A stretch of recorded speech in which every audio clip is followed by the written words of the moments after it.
Thank you for joining us for another episode of the Podcast Aquatic, the official podcast of the Tennessee Aquarium. Today, let's talk about pets, or maybe animals that you shouldn't keep as pets. For today's episode, our expert guest is Maggie Sipe. Maggie is one of our senior animal care specialists here at the aquarium. Say hi, Maggie. Hello, everyone. All right, Maggie. Let's begin with a quiz. Ooh, a quiz. Okay. All right. And I know you looked over the show notes ahead of time, but hopefully you didn't see the answers to the questions I'm about to ask. So let's try and keep this legitimate, shall we? Okay. Okay. In Tennessee, is it legal for a resident of the state to keep a bobcat as a pet? Yes. You're correct. It is. Yeah. Amazingly. Shocking. Tennessee is wild, man. Shockingly. How about an African buffalo? Yeah. Nope. No? Okay. No. All right. So that's 1 for 1. A wild turkey? No. Correct. Not legal to keep a wild turkey. How about a kangaroo? Yes. Yes. Also yes. An ostrich? Yes. This one I did know because actually there was an ostrich farm not too far from where I grew up in Knoxville. So that one was not nearly as shocking as some of the other ones. Black bear? No. Correct. An alligator? No. Also correct. You're doing very well. Now, the really hard one that you're probably not going to know. How about keeping a lemur as a pet? That is unfortunately legal. Yes. Lemurs are astoundingly allowed to be kept as pets legally in the state of Tennessee, which is why we're actually meeting today. Right. And it's a huge passion of mine. So let's talk about that. Why is this something about which you are so passionate? I'm so passionate about it because I think it's insane that you can have some of these animals as pets. So the list that you went through, how I could base my answers is a lot of the things that it is illegal, like a turkey and a black bear, those are because they're protected by the TWRA. That's the Tennessee Wildlife Resources Agency, if you're not boned up on your acronyms. As native species. So because they're a native species, they're under some like very strict protections by the TWRA, but it's like exotic species. They're like, yeah, whatevs. As long as they're listed as non-dangerous, which is crazy that a bobcat is listed as non-dangerous. It's crazy that monkeys and lemurs are listed as non-dangerous when they can be very dangerous. I mean, there are house cats that are dangerous. There are dogs that are dangerous. I mean, pets can be dangerous in general, but like wild animals are wild animals, and all wild animals can be very dangerous. So I think it's crazy to list certain species as non-dangerous. So let's get some definitions out of the way. For something to be a pet, people probably know the word domesticated, so domestication. What's the difference between domestication and, say, a wild animal? How does an animal go from being a wild animal to being domesticated? Right. I mean, domestication is a process, right? Like if you think about your dog, we always know that they came from wolves. That was not a process. Like man didn't just go take a wolf from the wild and the next day it was fine. That was, a process over millennia that dogs were domesticated and then bred selectively to get the different breeds of dogs we have today. Same thing with most livestock and animals that are used for agriculture. That's a process that took a long, long time with lots of selective breeding. And there's a lot of dangers in those early things. And so, no, you can't just domesticate a fox. You can't just domesticate a lemur because that takes many, many, many generations of selective breeding for qualities that you like. And so I think a lot of people think domestication is just, I'm going to hand raise this baby animal and now it's domesticated. No, you just raised a wild raccoon as a pet, but that doesn't mean it's domesticated. Like that is still a wild animal. That is still a raccoon. That is not a different species. Dogs are now a completely different species than wolves are. So to me, that's how you kind of break down that definition. And so animals that are not domesticated, wild animals that people do keep as pets. I mean, you see plenty of videos online of people who have, quote unquote, befriended an animal. That's a process that is a little bit different. It's distinct, called habituation, right? Yes. So a completely different process, right? Like you're just because it's used to you or you have a relationship with it does not mean it's not a wild animal still. It does not mean it is your friend. It means it knows you as someone who gives it food. Even with our animals here in our care, I like to think that they think of me as a friendly presence, but they just know that I deliver their food and that I am safe for them. But I have built that reputation with them. But they are still wild animals. Even though they have been born in zoos and lived their whole lives in zoos and aquariums, they are not domesticated. They are still wild animals, and it is important to treat them as such. Now, we are painting a target or shining a spotlight maybe on the state of Tennessee for the fact that it is legal here to own a lemur. However, it's not the only state in which you're allowed to own a lemur, unfortunately. And according to the statistics from the Association of Zoos and Aquariums, so the AZA, which is the accrediting body for zoos and aquariums around the country, we are accredited here at the Tennessee Aquarium through the AZA. Their statistics say that there are 15,000 primates. That's not just lemurs. It's there. You'll have to give me the definition because there's a distinction between how they're defining primates. Right. So they usually say non-human primates. So that is everything that is not us. And so there are over 15,000 non-human primates. Kept as pets. Kept as pets. Okay.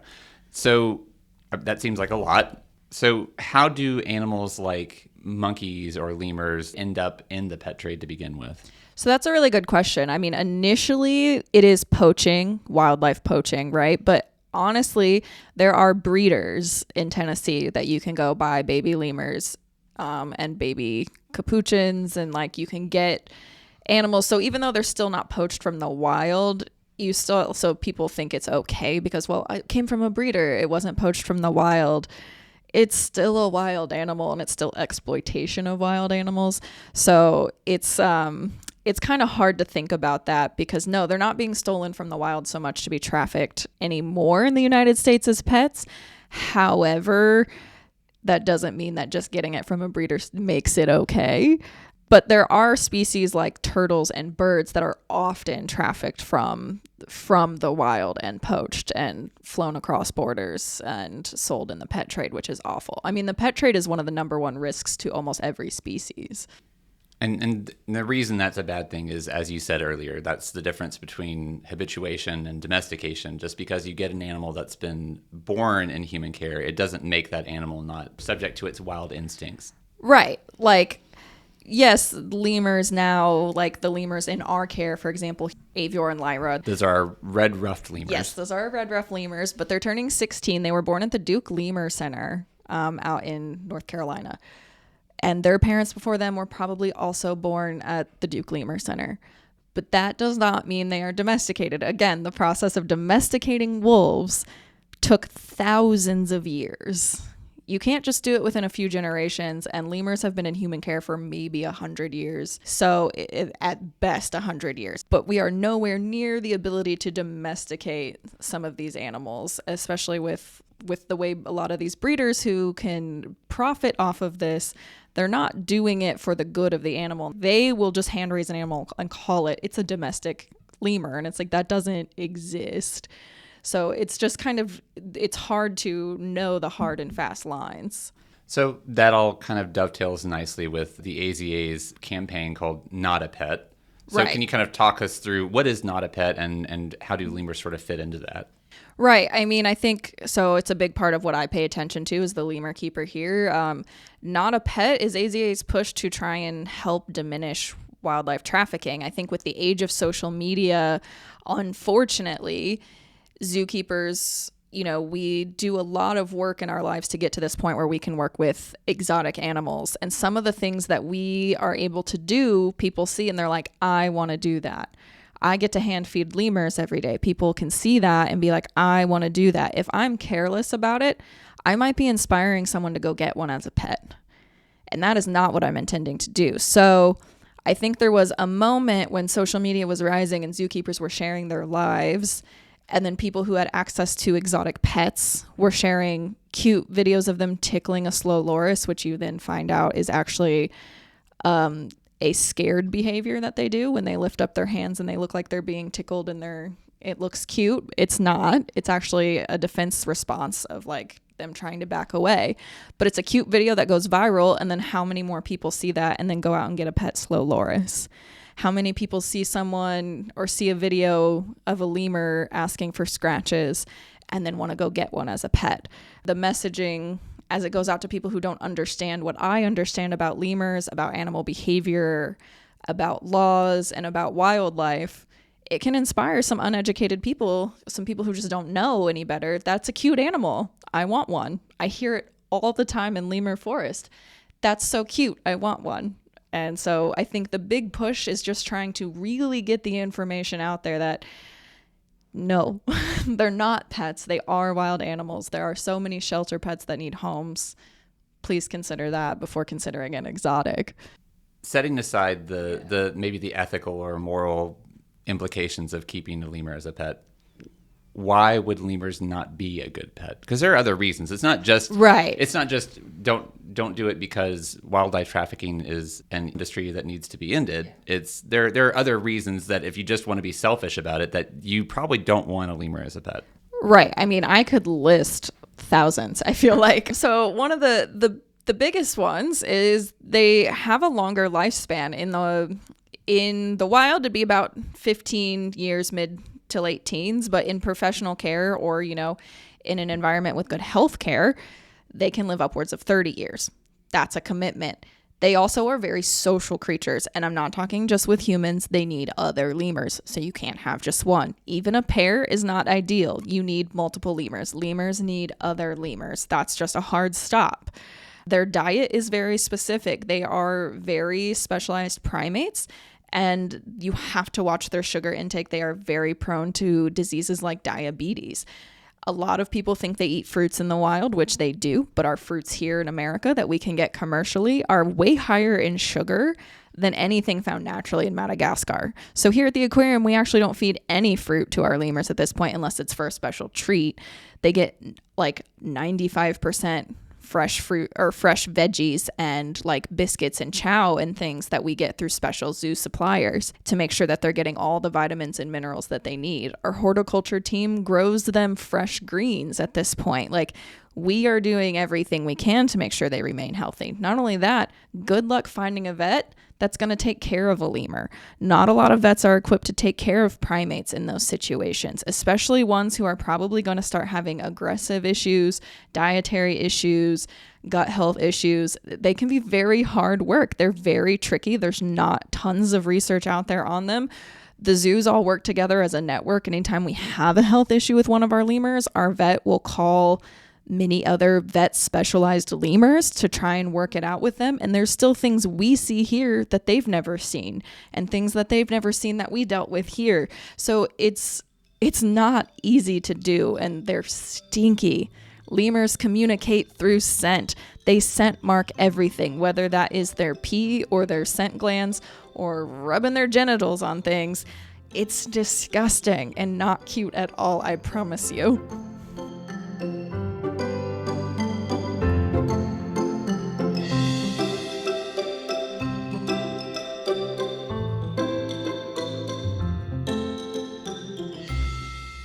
The thing that probably caught me most off guard when I started working here was a lot of my perception of different animals like penguins and lemurs is that they're super cute from one side of the acrylic, and boy, on the other side of the acrylic, you spend enough time with one in a backup area and you pretty much immediately know, yep, that's not for me. The amount of feces we get from our lemurs is insane. You don't understand how much they actually eat. They are a 2 to 3 kilogram body size, so 6 to 10 pounds.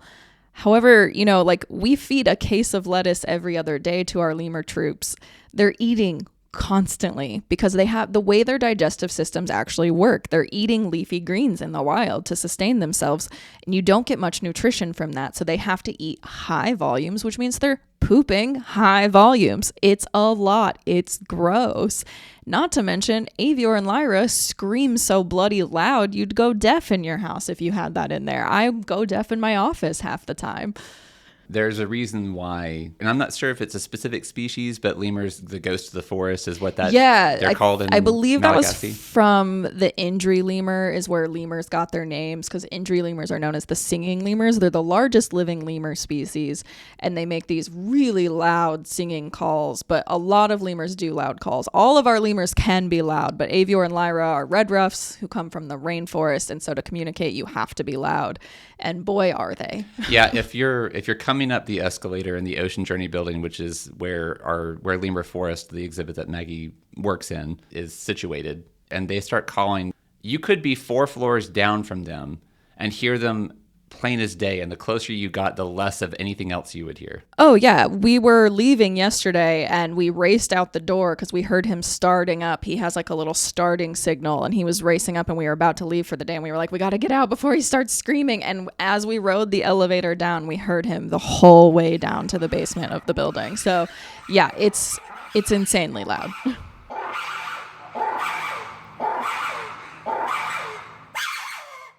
And not only that, so not only the things that lemurs do that make them maybe not a great pet, but if we do want to go back for a moment to the ethical and or moral implications of keeping a lemur, lemurs in the wild are not doing well. No. Lemurs are one of the world's most endangered group of mammals, actually. And I mean, part of that is just Madagascar in general so Madagascar is like one of the coolest places in the world, probably, with like over 75% of species being endemic to Madagascar, which means they can only be found there on that small island off the coast of Africa, nowhere else in the world. And that is where all lemur species live. And there are over 117 lemur species recognized at this point by the IUCN, which is the endangered... International Union for Conservation of Nature. Yes, and that's where they're listed as endangered. And red ruffs are listed as critically endangered. They are one of the world's most endangered species, I believe, total. There's not a ton of them left. Their home range is really small, so it is really cool that we have them here. If you get to come see them, red ruffs are a personal favorite of mine just because of how personable they can be and how endangered they are, and just they're beautiful. So yeah, lemurs are critically endangered. They're in big trouble. Part of that was, wildlife trafficking. A big part of it is the bushmeat trade over in Madagascar. People will eat them. Rarely. They don't like to, but a lot of the people over there are poor and starving. And when you're poor and starving, you'll eat what you have to, like what you have. They don't want to eat the lemurs, but unfortunately, a lot of them are anemic. They have iron deficiencies. So they can't get enough protein or iron in their diet. So eating lemurs is sometimes one of the only ways to do that. But I try to tell people all the time that if you can help the people of Madagascar, you can help wild lemurs. But having them as pets does nothing to help that at all. It just is... It's a selfish thing to do, and it's definitely not good. It's not going to end up good for you or for the lemur. And if you increase demand, I try to think of it this way, like it's like breeding foxes for fur, right? Like if you are breeding lemurs to be pets, it's just as cruel as breeding animals to be fur, because that's not the life they're supposed to live. Dogs and cats are supposed to be lived and loved by families. They love human interaction, most of them. Some dogs and cats can be very, temperamental, but like lemurs were not meant to live that life. Lemurs are meant to live in the wild in Madagascar. And yes, we house them here at the aquarium. These guys are ambassadors for their wild cousins. They live at the aquarium to serve the purpose to teach all of you, to teach every guest, every child, parent that comes through, to teach those people about lemurs, to teach those people about the plight of lemurs, and to teach people why we should care. And then that allows me to teach people what they can do to help. And so they are serving a purpose. They have a very important job living here. And we respect that by taking the best care of them that we can take. And having them as a pet is not doing that. Well, and also through your interaction with guests and through things that we produce maybe for social media that you're always so helpful with, people are made aware of some of those things that you mentioned earlier, the things like the scent glands, the stink fighting, right, that would inherently not make them a fit animal to keep in a house anyway. Right. So that in that sense, they are also serving as helping to educate the public about cool animals to look at, great animals to experience here. Right. Not so great to have in your living room. Right. I mean, the other way to look at it too is zoos and aquariums are becoming living seed banks, is how I describe it to people too. The wild is unfortunately disappearing. And so having these animals in zoos and aquariums may not be the most ideal. It may just not. However, it may be all there is left. And so hopefully one day, if we keep populations healthy enough within our professional care units, that maybe we would be able to help repopulate or help bolster wild populations if they ever get into too much trouble. I mean, the other thing, when you have a lemur as a pet, most people end up trying to relinquish them to sanctuaries. I know a lot of other lemur keepers at this point in my career, people who work at the Lemur Conservation Foundation down in Mayaca, Florida. There's never enough space holding wise in U.S. zoos and aquariums for all the relinquished pet lemurs. Pet lemurs are often more aggressive. A lot of them often have behavioral issues because they've never been around other lemurs and then can't be put with other lemurs. So it makes it harder to house them. You have to house them individually, which is stressful for them and stressful for the keepers taking care of them, because then you have to go into lone primate protocols, which is, just very, very strenuous. And so like a lot of pet lemurs have also had their canines pulled because they have very large canines, and that can make them dangerous. But then they become more aggressive with their hands and their nails. There are just a lot of things that it's like people don't think about when it comes to having exotic animals as pets. But when lemurs are hand raised, they lose all of those healthy boundaries with humans, and then they want to be the dominant presence. So that's just like, that is their nature, what they're going to do. Again, wild animals, this is instinctual. That's the kind of behavior that requires the generational kinds of change that you were talking about earlier, right, to get out of them.